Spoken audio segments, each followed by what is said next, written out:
ओम मुनित्रयं नमस्कृत्य तदुक्तिः परिभाव्य च वैयाकरणसिद्धान्तकौमुदीयं विरच्यते। सर्वेभ्यः श्रोतृभ्यः नमः। गतपाठे अस्माभिः किं किं पठितं तद् एकवारं स्मरामः। वयं वैयाकरणसिद्धान्तकौमुदी इत्यस्य ग्रन्थस्य अलुक् समासप्रकरणे भवामः। अस्मिन् अलुक् समासप्रकरणे तत्र प्रथमः पाठः प्रवृत्तः, गतः पाठः। तस्मिन् पाठे अलुगुत्तरपदे इति अधिकारसूत्रं पठितं। ततश्च पञ्चम्या स्तोकादिभ्यः इति अलुग्विधायकं सूत्रं पठितं। तस्मिन्नेव सूत्रे ब्राह्मणाच्छंसिनोपसङ्ख्यानम् इति तत्र वार्तिकम् आदाय विचारः प्रवर्तते अस्माकम्। तत्र ब्राह्मणाच्छंसिनोपसङ्ख्यानम् इत्यस्मिन् वार्तिके अस्माभिः केचन अंशाः पठिताः। नाम ब्राह्मणाच्छंसि इति यः प्रयोगः अस्माभिः साधनीयः वर्तते तत्र पञ्चम्याः लुक् न भवति, अलुगेव भवति इति। तत्र च व्याख्यात्रा उक्तं ननु ब्राह्मणानि शंसति इत्यर्थे कथं पञ्चमी विधायकवाक्यानि हि ब्राह्मणशब्देन उच्यन्ते। एवं खलु कर्मचोदना ब्राह्मणानि इति कल्पसूत्रात् शेषे ब्राह्मणशब्दः इति मन्त्रभिन्नवेदभागे ब्राह्मणशब्दस्य जैमिनिना सङ्केतितत्वात् एतादृशब्राह्मणभागस्य न क्वापि शंसनं विहितं। ऋचः शंसति निविदः शंसति इति श्रुतिषु इत्यत आह ब्राह्मण इति शस्त्राणि इति। ऋचां निविदाञ्च सङ्घः शस्त्रम् उपचारात् लक्षणया इत्यर्थः। एतावान् विषयः अस्माभिः गते पाठे विस्तरेण चर्चितः। नाम ब्राह्मणे विहितानि शस्त्राणि ब्राह्मणानि अत्र उच्यमानानि वर्तन्ते। कुतः? उपचारात् नाम लक्षणया इति। तत्र ऋचां निविदाञ्च सङ्घः नाम समूहः तत्र शस्त्रम् इत्युच्यते इत्यपि अस्माभिः ह्यः तत्र ज्ञातं, गतपाठे पठितमासीत्। तत्र आपत्तिः क्रियते। नाम ब्राह्मणानि शंसति इति खलु। ब्राह्मणानि कानि? अनि शस्त्राणि कानि?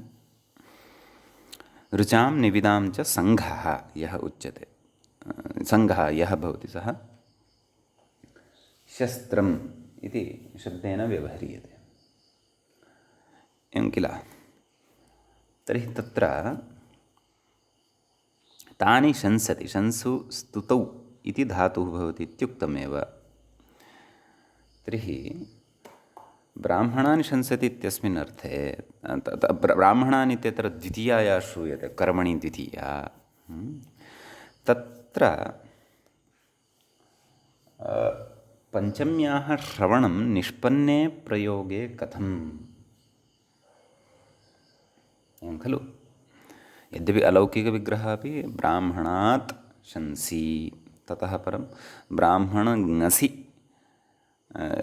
तत्र शंसिन सु एवम् अलौकिकविग्रहः। ततः समासः, ततः प्रातिपदिकसंज्ञा, ततः सुबुलुकु, ततः सुबुलुक् तु तत्र शंसिन् इति उत्तरपदात् परतः आगतस्य सुपः एव लुक्। ब्राह्मणात् इत्यत्र तु अलुक्। कुतः? वार्तिके निपातनवशात् ब्राह्मणाच्छंसिनोपसङ्ख्यानम्। वार्तिके ब्राह्मणाच्छंसिनः इति पदमेव पठितं। तत्र समग्रम् एकमेव पदं पठितम्। अतः तत्र द्वितीया कुतः इत्युच्यते खलु। ततः पूर्वं मूले किमपि अन्यदपि उक्तं। तानि शंसति ब्राह्मणात् शंसि ऋत्विग्विशेषः इति। नाम कस्यचित् ऋत्विजः एषा संज्ञा, कस्यचित् ऋत्विजः कृते इदम् उच्यते। ऋग्वेदविहितयागेषु तत्र मुख्यतया पुरोहितस्थले यः उपविशति सः ऋत्विग् इत्युच्यते, अथवा यागमुख्यः यः भवति सः ऋत्विग् इत्युच्यते।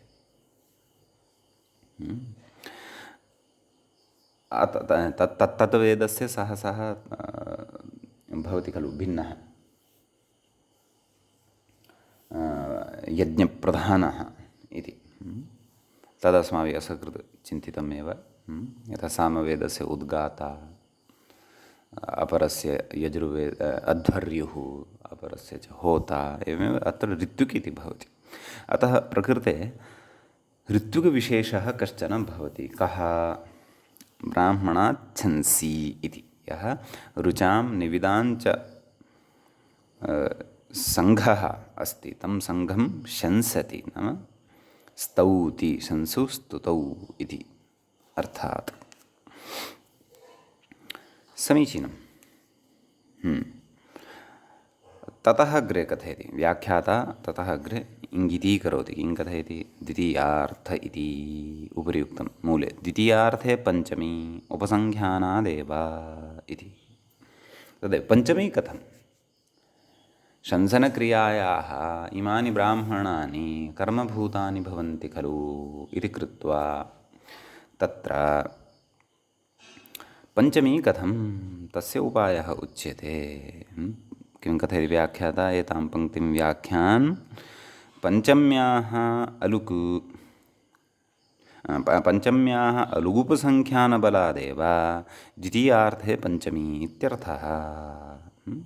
पञ्चम्याः अलुक् क्रियमाणः अस्ति खलु वार्तिकेन, अतः तस्य अलुकः उपसङ्ख्यानादेव प्रकृते द्वितीयार्थे पञ्चमी विभक्तिः भवति इत्यर्थः। नान्यत् विधानं प्रकृते किमपि यत् द्वितीयार्थे पञ्चमी स्यात् इति न च अस्माभिः विभक्त्यर्थप्रकरणे तादृशी व्यवस्था पठिता। यद्यपि व्यत्ययेन कदाचित् वक्तुं शक्येत, यतः बहुत्र वयं षष्ठ्यर्थे प्रथमां वदामः, अथवा अन्यस्याः विभक्तेः अर्थे काचिदन्या एव विभक्तिः अस्माभिः असकृतपूर्वं दृष्टा एतावता। अतः व्यत्ययेन अत्र वक्तुं शक्यते, परन्तु व्यत्ययं यावत् गमनस्य अपेक्षया प्रकृते वार्तिके अलुगुविधानादेव पञ्चम्याः अत्र प्रवृत्तिः ज्ञातव्या इति तत्र कश्चन सरलः उपायः उच्यते। अतः ब्राह्मणात् छंसि इत्येव प्रयोगः भवति, ब्राह्मणशंसि इति प्रयोगः न भवति। पञ्चम्याः अलुकः इति अत्र अस्माभिः विशेषः ज्ञातव्यः। एवञ्च एतावान् विशेषः आहत्य पञ्चम्याः स्तोकादिभ्यः इति सूत्रगतः भवति इति। तत्र अन्यानि उदाहरणानि तु अस्माभिः पूर्वं चिन्तितानि एव। नाम स्तोकादिगणे पठितानि यानि शब्दस्वरूपाणि सन्ति तानि शब्दस्वरूपाणि आदाय तत्र अन्यानि उदाहरणानि अस्माभिः पूर्वं दृष्टानि एव। इमे च स्तोकादयः शब्दाः स्तोकान्तिकदूरार्थकृच्छ्राणि तेन इति सूत्रे पठिताः इत्यपि वयं जानीमः। अस्तु, तर्हि वयम् इदानीम् अग्रिमं सूत्रं प्रति प्रविशामः। अलुग्विधायकं सूत्रम् अग्रिमं भवति। ओजस्सहोम्भस्तमसस्तृतीयायाः इति। अस्मिन् सूत्रे पदच्छेदः द्रष्टव्यः। ओजस्सहोम्भस्तमसः इति पञ्चमी विभक्तेः एकवचनम् अस्ति। तृतीयायाः इति षष्ठी विभक्तेः एकवचनम् अस्ति।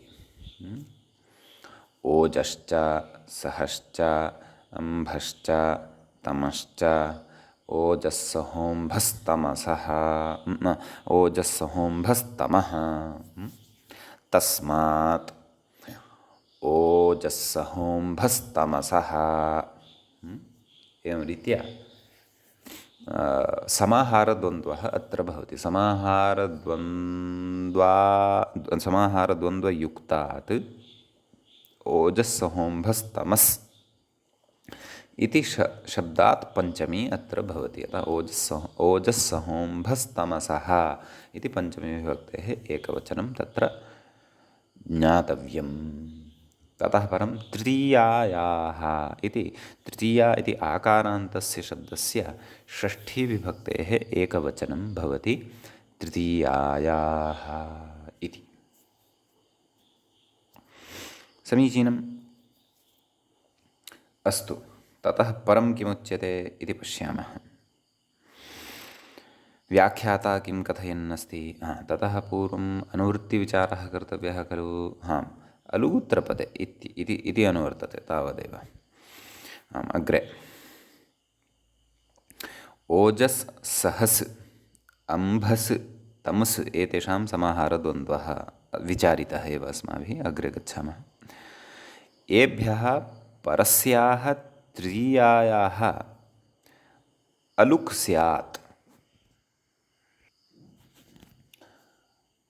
उत्तरपदे इत्यर्थः। नाम पदं यदा परतः तस्य अधिकारः अस्ति एव इति वयं जानीमः एव। समीचीनम्। साक्षात् उदाहरणानि आरब्धवान् ग्रन्थकारः। अतः अस्माभिः अपि सूत्रे विद्यमानाः सन्ति कति शब्दाः? ओजस् सहस् अम्भस् तमस् इति चतुर्षु शब्देषु एकम् एकं शब्दमादाय तत्र उदाहरणसिद्धिः अस्ति कर्तव्या। तत्र आद्यम् उदाहरणं कथयति ओजसा कृतम् इति।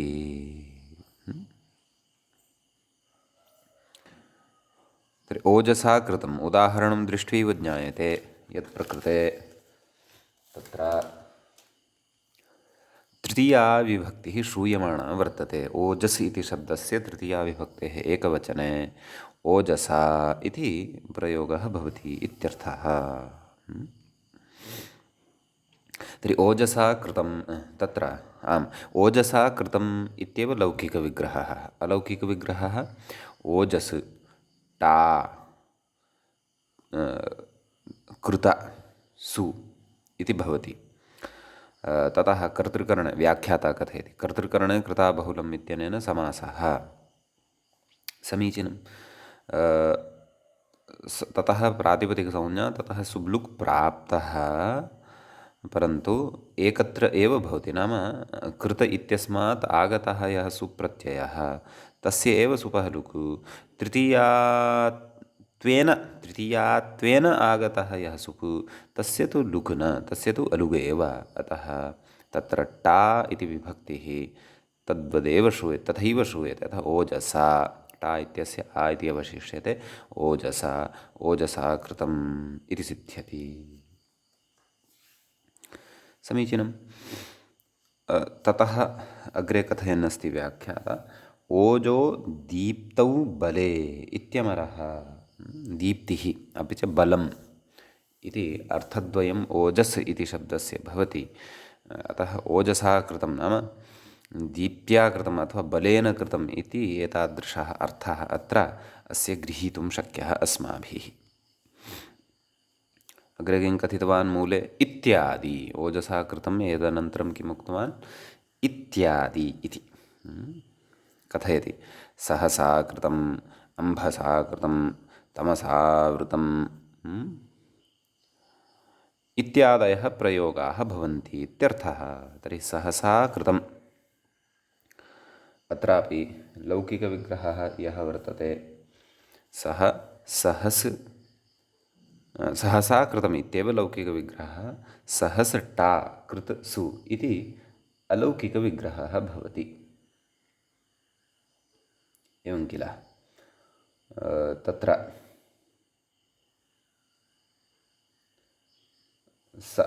सहः इति सहस् इति यः शब्दः वर्तते, सहसा यद्यपि एकम् अव्ययम् अपि वर्तते विभक्तिप्रतिरूपकं, परन्तु सहस् इति यः शब्दः वर्तते तस्य शब्दस्य तत्र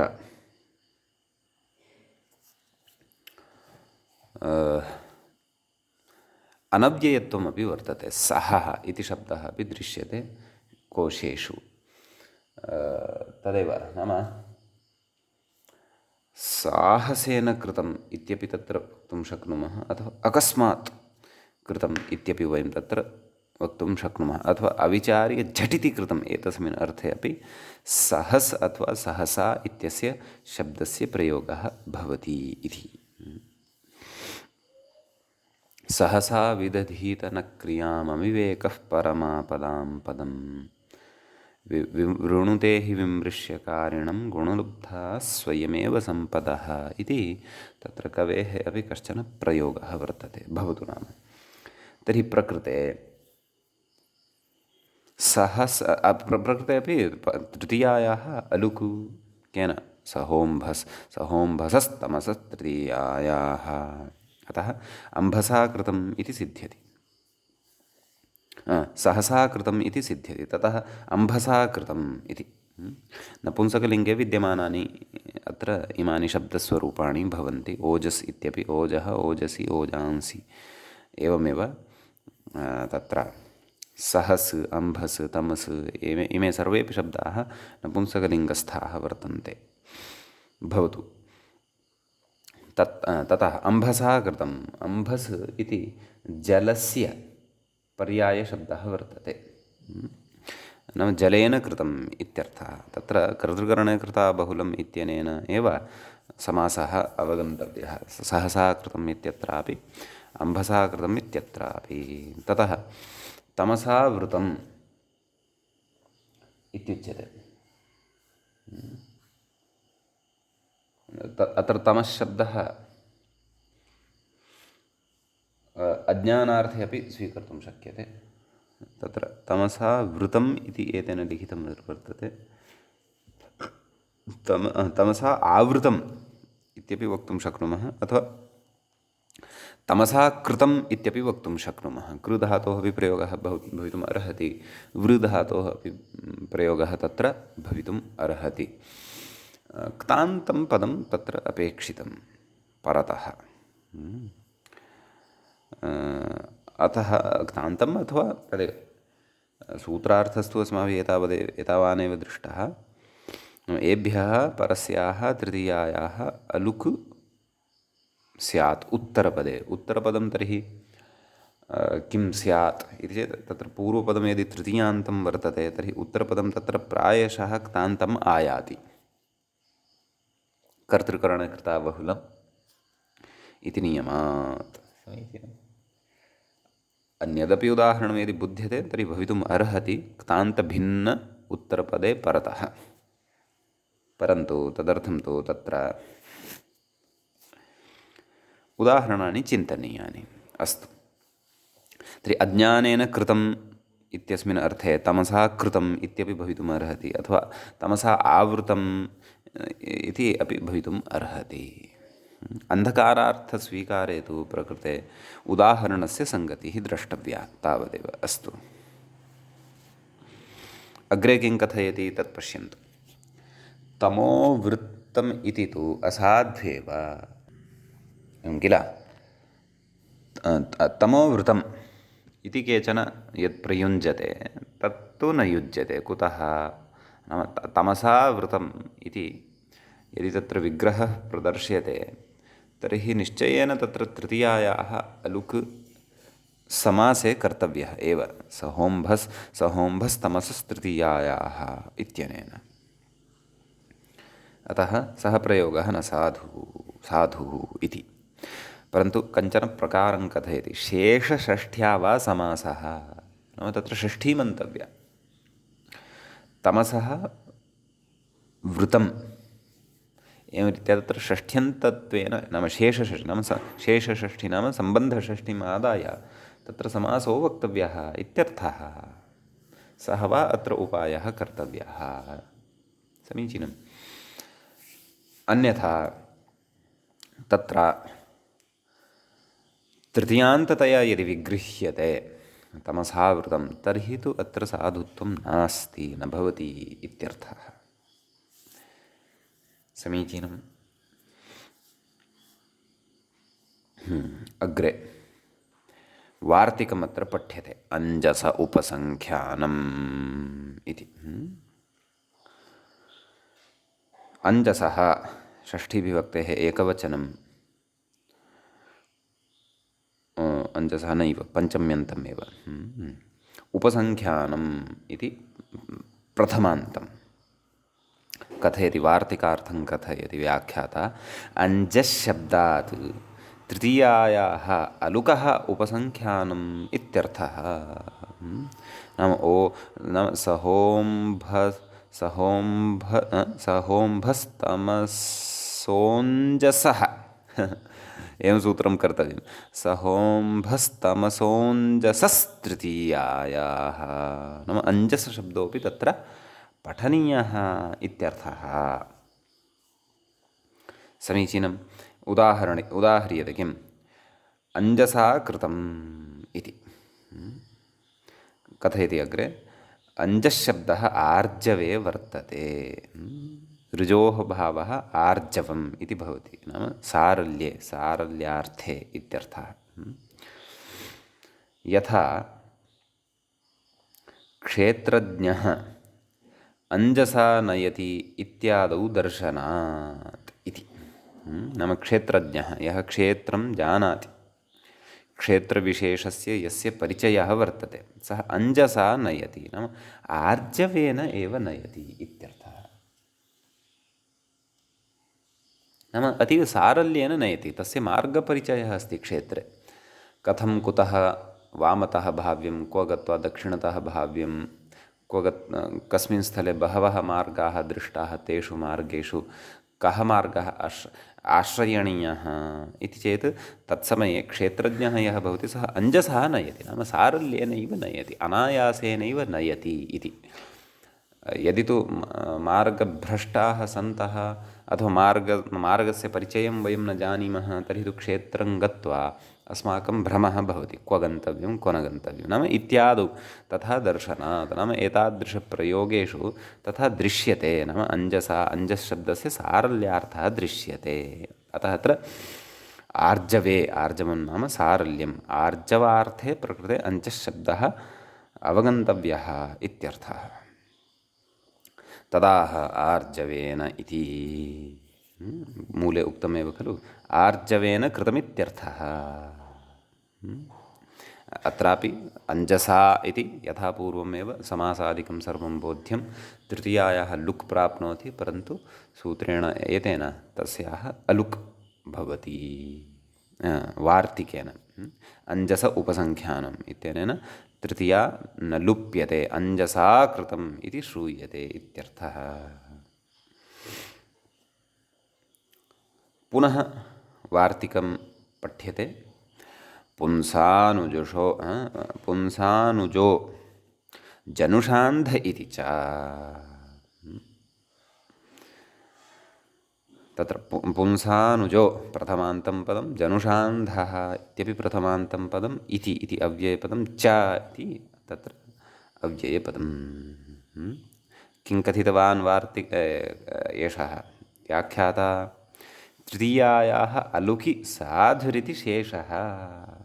नाम एतत् शब्दद्वयं यत् वार्तिके पठ्यते किं, पुंसानुजः इति ततश्च जनुषान्धः इति तृतीयायाः अलुकि नाम तृतीयायाः अलुकि सति अनयोः साधुत्वं मन्तव्यं। नाम प्रकृते अपि पुंस् इति शब्दस्य तृतीयाविभक्तौ किं रूपं भवति, पुंसा इति, तस्य तत्र विद्यमानायाः तृतीयायाः अलुक् वक्तव्यः इत्यर्थः। एवमेव जनुषान्धः तत्र जनुष् जनुः शब्दः नपुंसकलिङ्गे जननार्थे जन्मार्थे जनुः जनूंषि जनूंषि एवं रीत्या रूपाणि भवन्ति। अतः जनुसि इत्यस्य शब्दस्यापि तत्र अलुगु वक्तव्यः इत्यर्थः।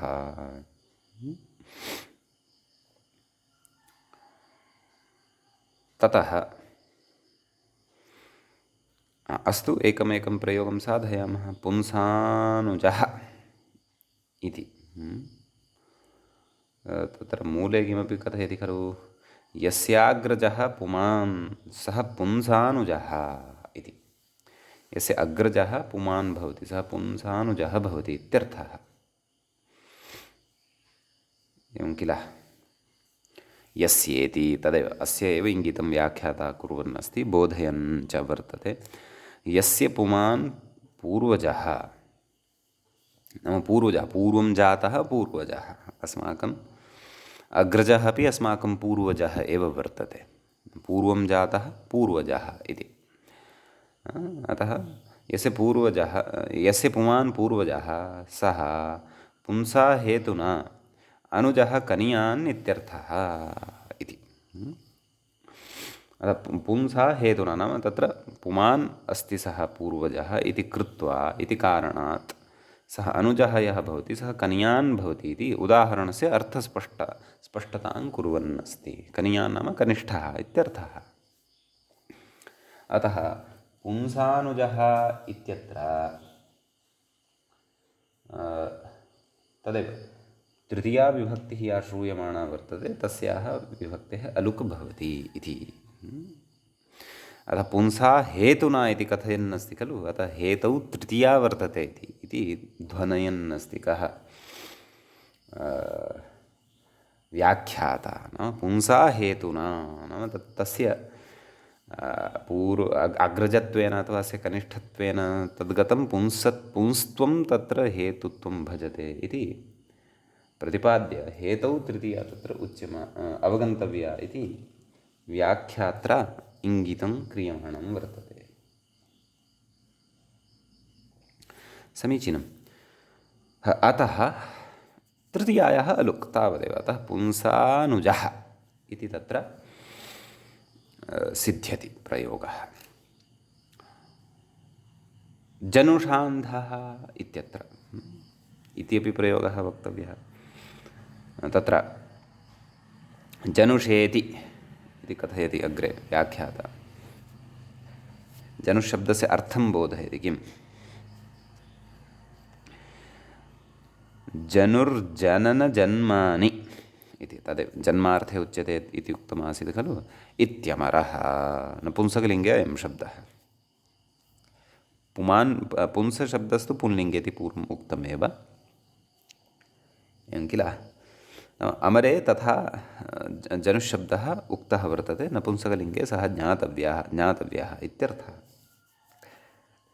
तर्हि जनुषा जन्मना अन्धः इत्यर्थः। नाम जन्मना अयम् अन्धः वर्तते।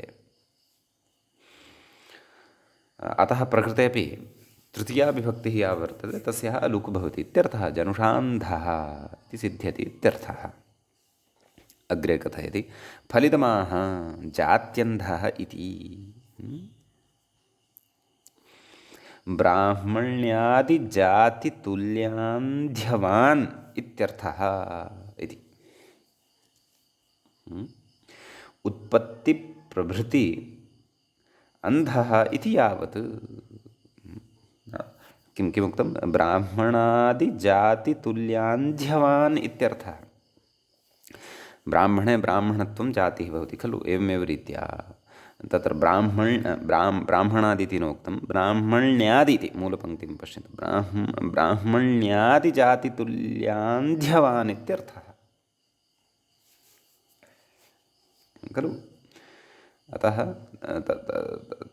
यथा ब्राह्मणे ब्राह्मण्यं भवति, क्षत्रिये क्षत्रियत्वं भवति खलु। वैश्ये वैश्यत्वं भवति, शूद्रे शूद्रत्वं भवति। तद्वत् कथयति ब्राह्मण्यादिजातितुल्य अन्ध्यवान् इत्यर्थः। तत्र तस्य ब्राह्मणे ब्राह्मण्यं यद् भवति सा जातिः वस्तुतः तद्गतः कश्चन धर्मविशेषः। एवं स च धर्मविशेषः तस्मिन् ब्राह्मणे जन्मनः भवति इति केचन अङ्गीकुर्वन्ति। वस्तुतः ततः अस्ति वा न वा इति तु अस्ति विचारस्य, यतः जन्मना जायते शूद्रः इत्यपि वदन्ति।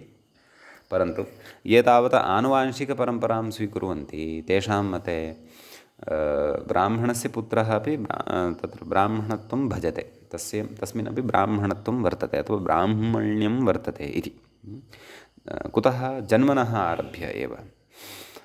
परन्तु चातुर्वर्ण्यं मया सृष्टं गुणकर्मविभागशः इति इत्यादिवचनं दृष्ट्वा तु गुणानां कर्मणाञ्च अनुसारमेव तत्र वर्णव्यवस्था भवति अस्माभिः ज्ञातव्या। भवतु नाम किं कथयति? उत्पत्तिप्रभृत्यन्धः इति यावत्, नाम तेन सह अत्र तुलना कृता अस्ति गतपङ्क्तौ। किं? ब्राह्मण्यादिजातितुल्य अन्ध्यवान् इति। एवं खलु?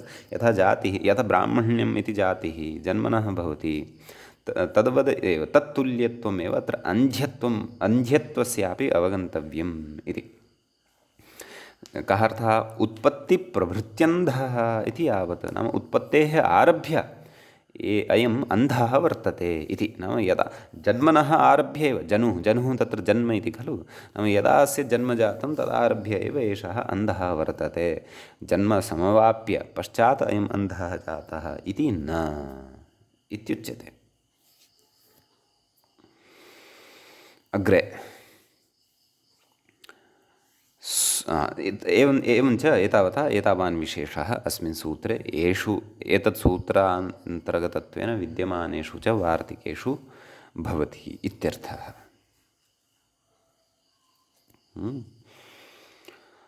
ततः परम् इदानीम् अस्माभिः अग्रिमं सूत्रं प्रविश्यते।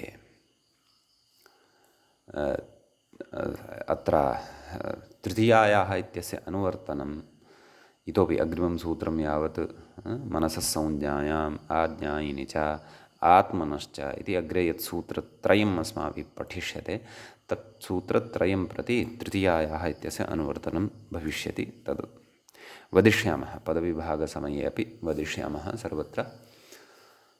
अतः तृतीयायाः अलुक् प्रकरणे एव वयम् इतोपि स्मः। भवतु। तस्मिन्नेव क्रमे अग्रिमं सूत्रं किमस्ति चेत् मनसः संज्ञायाम् इति। तत्र मनसः इति पञ्चमी विभक्तेः एकवचनं भवति। अत्र समासः नास्ति, एकम् अखण्डं पदमिदम्। अस्तु, संज्ञायाम् इत्यत्र तु सप्तमी विभक्तिः भवति, एकवचनं च भवति। एवं किल?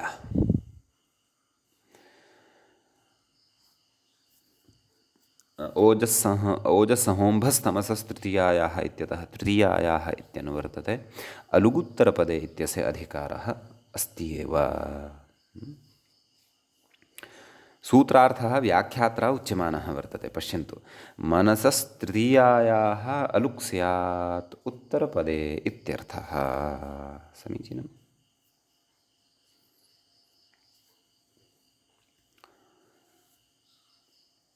एवं किल? क्लेशः एव नास्ति, सूत्रार्थः स्पष्टः वर्तते। मनश्शब्दः नपुंसकलिङ्गे भवति इति वयं जानीमः। परन्तु संज्ञा गम्यमाना स्यात्, तदैव नान्यथा। समीचीनम्। उदाह्रियते किं? मनसा गुप्तेति।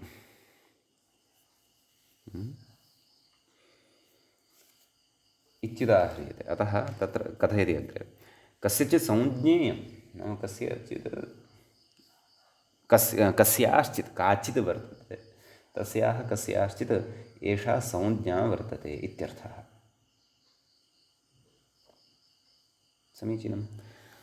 प्रकृतेपि कर्तृकरणे कृता बहुलम् इत्यनेन समासः शक्यते। कुतः? यतः उत्तरपदम् अत्र गुप्ता इति कृदन्तत्वं भजते इति। गुपूरक्षणिति धातोः क्तान्तं तत्पदं समीचीनम्। अतः प्रकृतेपि मनसा इत्यत्र सुब्लुक् प्राप्यमाणः भवति, परन्तु तस्य सुब्लुकः मनसः संज्ञायाम् इत्यनेन लोपः बाधः क्रियते। अतः मनसा गुप्ता इति काचिद् वर्तते, तस्याः इदं नाम वर्तते। का वर्तते इत्येतदर्थं तु इतिहासः द्रष्टव्यः, अन्वेषणीयः, मृग्यः वा। अस्तु। असंज्ञायां तु मनोगुप्ता इति। मनसा गुप्ता इति संज्ञा नास्ति, तत्र तु तृतीयायाः लुक् भवत्येव, तत्र मनोगुप्ता इति वक्तव्यं।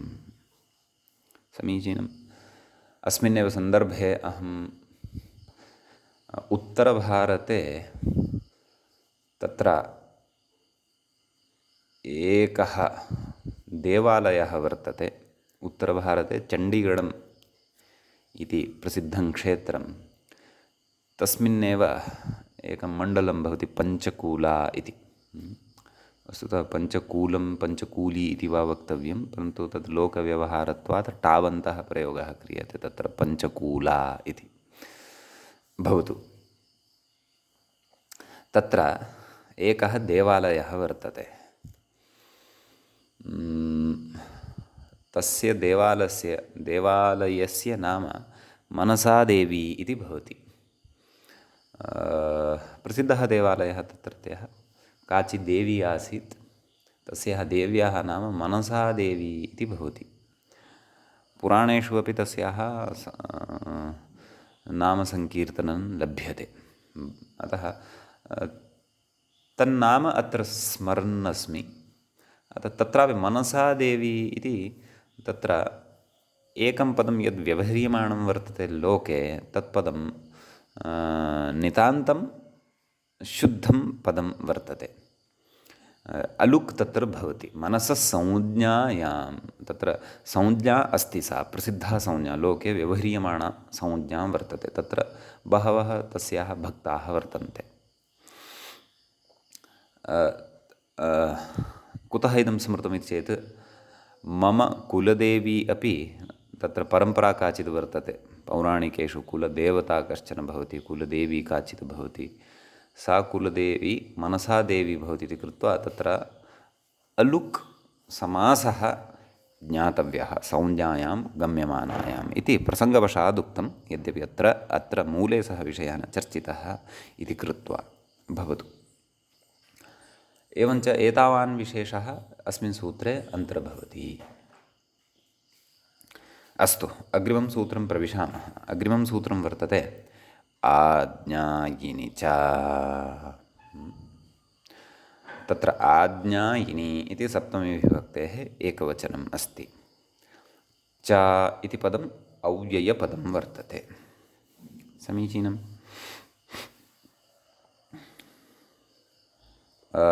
प्रकृतसूत्रं प्रति आज्ञायिनी इति सप्तमीविभक्तेः एकवचनं। कः अत्र मूलशब्दः इति चेत् आज्ञायिन् इति इन्नन्तः मूलशब्दः वर्तते। यथा स्वामिन् स्वामिनि, तद्वत् आज्ञायिन् आज्ञायिनि इति वयं जानीमः।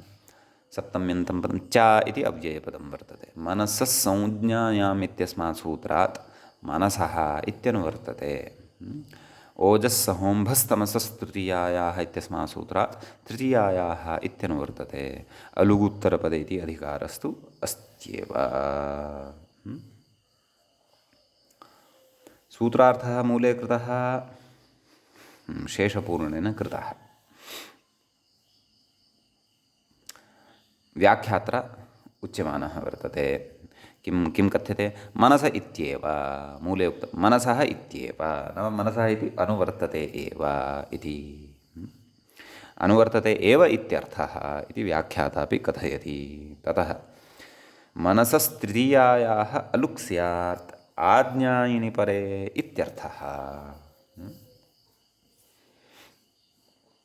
नाम आज्ञायिन् इति शब्दः यदा परतः भवति तदा मनस् शब्दात् विहिता या तृतीया तस्याः तृतीयायाः अलुक् भवति इति। तर्हि मनसः संज्ञायाम् इत्यनेन एव सिद्धे किमर्थम् अयमारम्भः तत्र कथयति व्याख्याता असंज्ञार्थम् इदं। पूर्वं तु यदुक्तं तत् संज्ञायां गम्यमानायां समासे सति तृतीयायाः अलुकि सति च संज्ञा यदि गम्यमाना वर्तते तदैव तत्र अलुक्। प्रकृते तु अयम् आरम्भः यः कृतः सः सोऽयमारम्भः तत्र असंज्ञार्थं भवति। अग्रे किं कथयति ज्ञातुमिति किमुक्तं मूले अस्मिन् सन्दर्भे मनसा ज्ञातुं शीलम् अस्य मनसा ज्ञायी इति तत्र कथयति। ज्ञातुम् अर्थात् प्रेरयितुम् इत्यर्थः। कथयति मनसा ज्ञायीति तत्र सुप्यजातो निस्ताच्छील्ये इत्यनेन सूत्रेण सुप्युपपदे नाम मनसा इति उपपदे तत्र आङ् उपसर्गपूर्वकात् ज्ञाधातोः णिनि प्रत्ययः भवति। ज्ञाधातुः कस्मिन् अर्थे इति चेत् सः धातुः प्रकृते अवबोधनार्थे एवं खलु। अतः का स्थितिः मनस्टा ज्ञा णिनिः इत्यस्य इन् अवशिष्यते ज्ञा इन्। णिनि परतः णित् अस्ति अतः तत्परतः तस्मिन् पुरतः यद्यपि अजन्तस्य अङ्गस्य वृद्धिः भवति अचौण्यणित् इत्यनेन परन्तु ज्ञा इति तु आदौ एव वृद्धियुक्तः अस्ति एव आदौ एव। अस्तु ततः किं कथ्यते आतो युक्तण् कृतोः इति। नाम एतत् सूत्रद्वयमपि अग्रे पठिष्यते सामान्येन अत्र उच्यमानं वर्तते। आतो युक्तण् कृतोः नाम आकारान्तः यः धातुः ततः तस्य युगागमः भवति कदा यदा चिण् इति चिण् इति परतः भवति अथवा कृतसंज्ञकः कश्चन प्रत्ययः परतः भवति। अत्र वयं पश्यामः मनस् टा आज्ञा णिनि अस्याम् अवस्थायां ज्ञा इति धातुः आकारान्तः समीचीनं परन्तु ततः परतः तत्र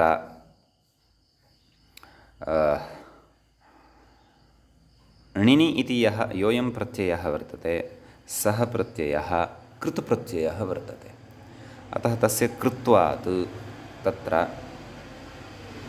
युगागमः भवति। का स्थितिः जायते ज्ञा य युकः य अवशिष्यते ज्ञा य इन् आज्ञा य इन् मेलनेन आज्ञायिन् इति आयाति। तत्रापि मनसाज्ञायिन् इति आयाति। समीचीनम्। आं तर्हि प्रकृते उपपदसमासः इति वक्तव्यं खलु। ततः उपपदसमासो वा अथवा आज्ञायिन् इति नैव उपपदसमासः एव वक्तव्यः।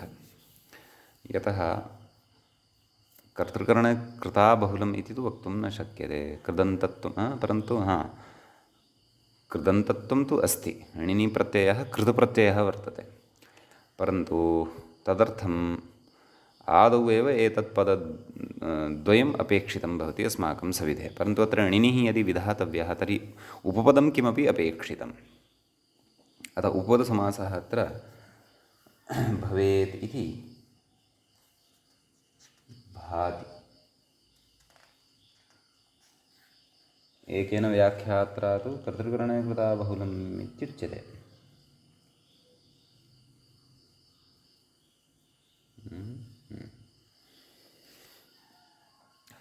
नाम तृतीयान्तम् अत्र समस्यमानं स्यात् इति कृत्वा उच्येत वा इति। अस्तु भवतु नाम तर्हि कर्तृकरणे कृता बहुलम् इत्यनेन अपि वक्तुं शक्यते उपपदसमासः उपपदमतिङ् इत्यनेन वक्तुं शक्येत वा इति एकवारं कुम्भं करोति इति कुम्भकारः इत्युच्यते खलु। तत्र उपपदसमासं वयं साधयामः तर्हि प्रकृते अपि मनसा आज्ञायि इति कथयामः खलु। अतः प्रकृतेपि सः समासः उपपदसमासः यथा उपपदं तु उपस्थितम् अस्ति एव प्रकृते, परन्तु उपपदसमासः यदि उक्तः तर्हि आपत्तिः का। अतः सकृत् उपपदमतिम् इत्यत्र अस्माभिः कर्तव्या वर्तते दृष्टिः। उपपदमतिं किं कथयति? उपपदम् अतिङन्तं समर्थेन शब्दान्तरेण सह समस्यते नित्यं तत्पुरुषश्च समासो भवति इति। उपपदमतिङ् इत्यपि तत्पुरुष एव, कर्तृकरणे कृता बहुलम् इत्यपि तत्पुरुष एव। एवं किल? तर्हि आदौ तत्र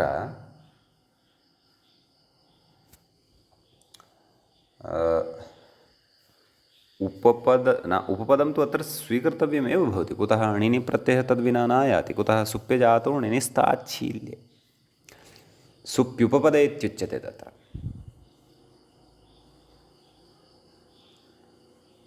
अतः तृतीया विभक्तिः या भवति सा तु सिद्ध्यति, तत्र क्लेशो नास्ति। परन्तु समासः कर्तृकरणे कृता बहुलम् इत्यनेन स्वीकृतः वर्तते क्वचित्। प्रकृते समासः कथम् इति द्रष्टव्यं। व्याख्यात्रा चिन्तितं वा?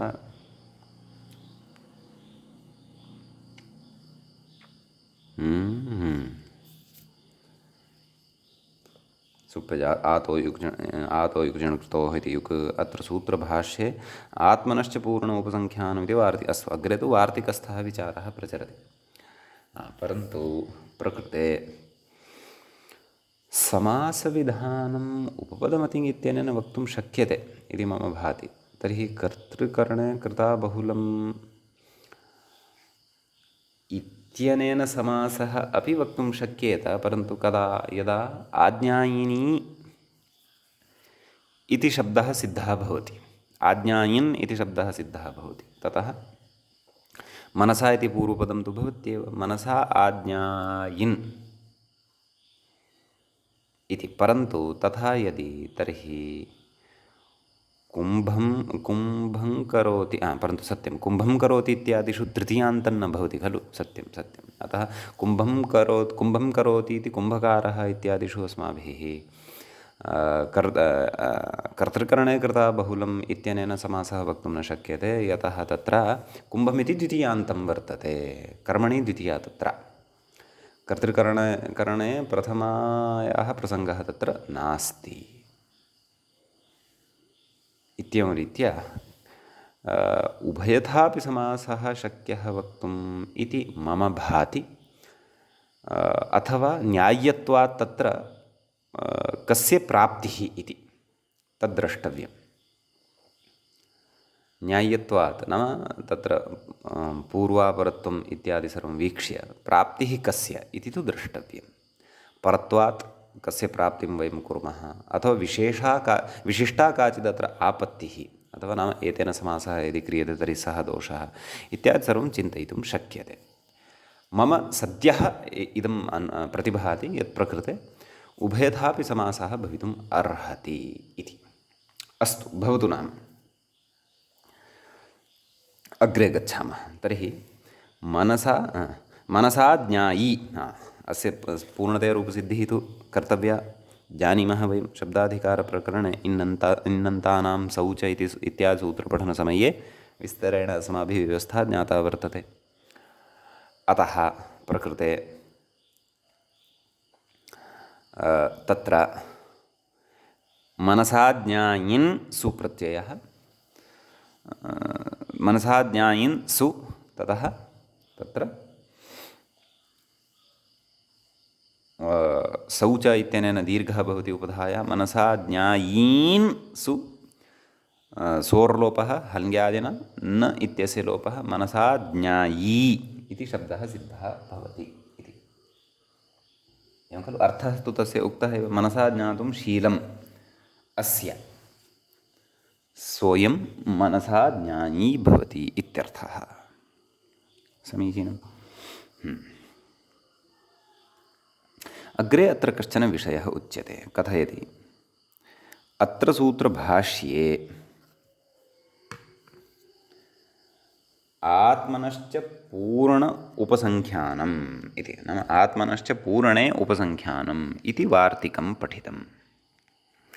नाम कस्मिन् सूत्रे भाष्ये आत्मनः आज्ञायिनी च नैव एषः विषयः मया अग्रिमः उच्यमानः वर्तते वा? सत्यं सत्यं सत्यं। तद्वार्तिकं तु अग्रे आगमिष्यति।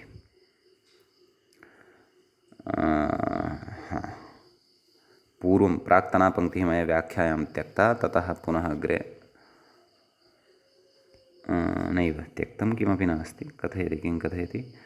अत्र सूत्रभाष्ये आत्मनश्च पूर्णे उपसंख्यानम् इति वार्तिकं पठितं। सम्यगेव उच्यमानं वर्तते।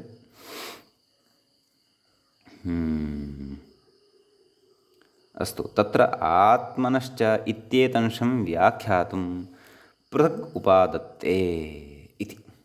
अस्तु अस्तु अस्तु, यद्वार्तिकम् अस्ति तस्य वार्तिकस्य अहं बोधयामि। पश्यन्तु, यद्वार्तिकम् अस्ति पूर्ण इति वक्तव्यं, तद्वार्तिकम् आत्मनश्च इति सूत्रेण सम्बद्धं वर्तते। यस्य च चर्चा अत्र आरब्धा वर्तते। केन?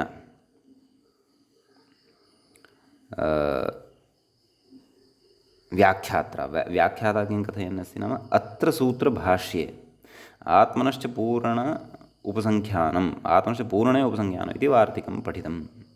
तत्र आत्मनश्च इत्यंशं व्याख्यातुं पृथक् उपादत्ते आत्मनश्च इति। नाम आत्मनश्च इति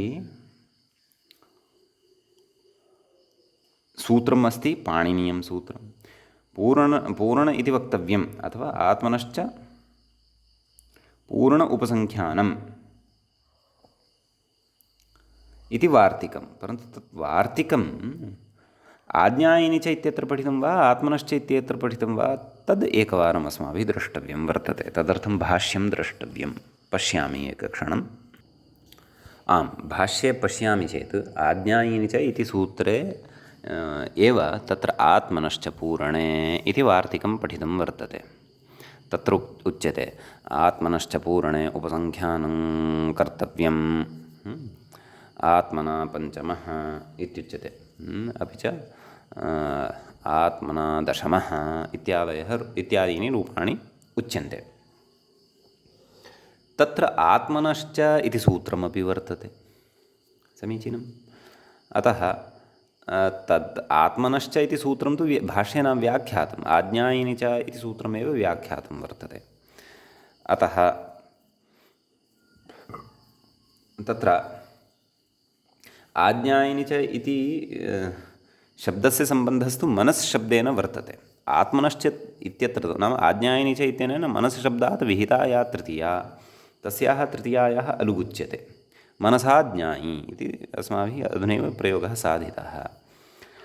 आत्मनश्च पूर्णे इति यद्वार्तिकं, तेन वार्तिक्येन तु तत्र आत्मन् शब्दस्य या तृतीया विभक्तिः, तस्याः तृतीयायाः अलुक् उच्यते पूरणार्थे गम्यमाने इति तस्य वार्तिकस्य अर्थः। परन्तु अत्र भ्रमः मास्तु, यतः आत्मनश्च इति एकं सूत्रमपि वर्तते अष्टाध्याय्यां। तस्य सूत्रस्य तत्र नियामकम् इदं वार्तिकं भवति। किम्? आत्मनश्च पूर्णे इति। परन्तु पठितम् इदं क्व? आज्ञायिनी च इत्यत्र। अतः तस्मात् भ्रमात् बहिः आगन्तुं सकृत् भवन्तः अपि भाष्यं पश्यन्ति अथवा मया यद् अत्र उक्तं तत्र किञ्चित् सूक्ष्मतया चिन्तनं कुर्वन्ति, तर्हि भ्रमः न स्यात् इति। अतः व्याख्यात्रा सम्यगेव उक्तं किम् अत्र सूत्रभाष्ये अत्र नाम कुत्र आज्ञायिनि च इति सूत्रभाष्ये आत्मनश्च पूर्णे उपसङ्ख्यानमिति वार्तिकं पठितं तत्र आत्मनश्च इत्यंशं व्याख्यातुं पृथगुपादत्ते वस्तुतः आत्मनश्च इति सूत्रमेव तत्र आचार्येण पठितं वर्तते अतः अग्रिमं सूत्रम् अस्माभिः इदानीम् अत्र आरब्धव्यम् अग्रिमं सूत्रं पठनीयम् अस्ति तच्च सूत्रं भवति आत्मनश्च इति सूत्रे आत्मनः इति पञ्चमी विभक्तेः एकवचनं भवति च इति अव्ययपदं भवति एवं किल अतः तत्र अनुवृत्ति अलुगुत्रपदे इति अनुवर्तते तृतीयायाः इत्यनुवर्तते मनसः इति तु नानुवर्तते कुतः आत्मनः इति तत्र भिन्नः शब्दः आरब्धः वर्तते आत्मन् इति तस्य पञ्चम्यन्तम् आरब्धं वर्तते तस्मात् तत्र तृतीयायाः अलुक् भविष्यति आम् तर्हि तत्र कथयति चकारात् तृतीयायाः अलुगिति अनुकृष्यते इति नाम अत्र चकारपाठेन सहोम्भस्तमसस्तृतीयायाः इत्यस्य अनुवर्तनम् अपि च तत्र अलुगुत्रपदे इति तु आगच्छत्येव तस्य तु अधिकारः अस्ति एव अस्तु ततः इत्याह अनुकृष्यते इत्याह इति कृत्वा आह किम् आह मूले सूत्रार्थम् आह नाम सूत्रार्थं कथयति किं कथयति आत्मनस्तृतीयायाः अलुगु इति आत्मनस्तृतीयायाः अलुक् स्यात् इति सूत्रेण उच्यते सूत्रेण इदं कार्यमुक्तं परन्तु पूर्ण इति वक्तव्यम् इत्यनेन तत्र विशिष्टार्थस्य कस्यचित् विधानम् अस्ति उच्यमानम् अस्तु तद्वार्तिकं पश्यामः सूत्रस्य अर्थः बुद्धौ अस्ति आत्मन इति शब्दात् विहिता या तृतीया तस्याः लुक् न भवति कदा उत्तरपदे परतः परन्तु तत्र काचिद् विशिष्टा अवस्था उच्यते तस्मिन् अवस्थाविशेषे गम्यमाने एव अयम् अलुकु इत्यर्थः समीचीनं तदर्थं वार्तिकं पूर्णे इति वक्तव्यं पूर्णे इति सप्तमी विभक्तेः एकवचनम् इति अव्ययपदं वक्तव्यम् इति प्रथमान्तम् आम् अग्रे कथयति ततः पूर्वं किम् उक्तवान् उत्तरपदेति शेषः तत्तु अस्ति एव उत्तरपदे इत्यस्य अधिकारस्तु भवत्येव भवतु इदानीं वार्तिकं चिन्तयामः पूर्णे इति वक्तव्यम् इति नात्र पूर्णशब्दः गृह्यते नाम आत्मन् इत्यस्मात् या तृतीया तस्याः तृतीयायाः अलुक् भवति कदा यदा पूर्णशब्दः इति परे भवति इति न तथा नास्ति अत्र पूर्णशब्दः न गृह्यते किन्तु स्वरितत्वबलेन पूर्णाधिकारविहितप्रत्ययग्रहणम् अत्र भवति समग्रां पङ्क्तिं न पठितवान् व्याख्यायाः पङ्क्तिं विभज्य तस्य व्याख्यानं कुर्वन् वदन्नस्मि अतः उभयत्र अवधानं कुर्वन्तु किन्तु स्वरितत्वबलेन नाम पूर्णे इति वक्तव्यम् इत्यत्र पूर्णे इत्यत्र स्वरितचिह्नं ज्ञातव्यम् अस्माभिः स्वरितत्वं तत्र वर्तते कुतः न सः न दृश्यते परन्तु स्वरितत्वं तत्र ज्ञातव्यं कुतः स्वरितेनाधिकारः नाम स्वरितशब्देन तत्र अधिकारः बोध्यते अतः तेन उच्यते पूर्णाधिकारविहितप्रत्ययग्रहणम् अत्र भवति नाम पूर्णाधिकार तस्य पूर्णे डट् इति तद्धितेषु पूर्णार्थाः सङ्ख्याः याः पठ्यन्ते तत्र पूर्णार्थाः प्रत्ययाः ये पठ्यन्ते तेषां प्रत्ययानां विषये अत्र पूर्ण इति शब्देन उच्यते कुतः वार्तिकपूर्णशब्दः स्वरितः इति कृत्वा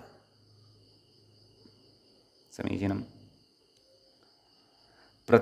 तेन किं नाम पूर्णाधिकारविहितप्रत्ययग्रहणात् प्रत्ययग्रहणे तदन्ताः ग्राह्याः प्रत्ययग्रहणे यस्मात् स विहितः तदादेस्तदन्तस्य ग्रहणम् इति परिभाषया इति तदन्तविधिः इति अभिप्रेत्य आह नाम तेन तदन्तविधिः अत्र भवति अतः तदन्तविधिम् आह विधिम् अभिप्रेत्य अत्र कथयति, वार्तिकस्य अर्थं कथयति, पूर्णप्रत्ययान्ते उत्तरपदे इत्यर्थः। नाम उत्तरपदं तत्र नाम आत्मनशब्दात् तृतीया विभक्तिः या वर्तते तस्याः तृतीयायाः विभक्तेः अलुक् भवति, परन्तु कदा नाम उत्तरपदं तादृशं भवतु यत्पदं पूर्णप्रत्ययान्तं भवति, तादृशमेव अत्र उत्तरपदम् अपेक्षितं, नान्यथा। समीचीनम् इति उक्तं। पूर्णप्रत्यान्त इति। ततः उदाहरणं दीयते। उदाहरणं वयम् अग्रिमे पाठे चर्चयिष्यामः। कुतः इति चेत् अत्र कश्चन विचारः अन्यः अपि वर्तते। तत्र कञ्चन पुराणप्रयोगमादाय अपि विशिष्टा काचित् चर्चा अत्र भविष्यति। भवतु नाम अद्य एतावदेव वयम् एतं पाठम् उपसंहरामः। एवञ्च अलुक् समासप्रकरणस्य द्वितीयः एषः पाठः सम्पन्नतां याति। सर्वेभ्यः नमः। मुनित्रयं नमस्कृत्य तेः परिभाव्य च वैयाकरणसिद्धान्तकौमुदीयं विरच्यते। सर्वेभ्यः श्रोतृभ्यः नमः।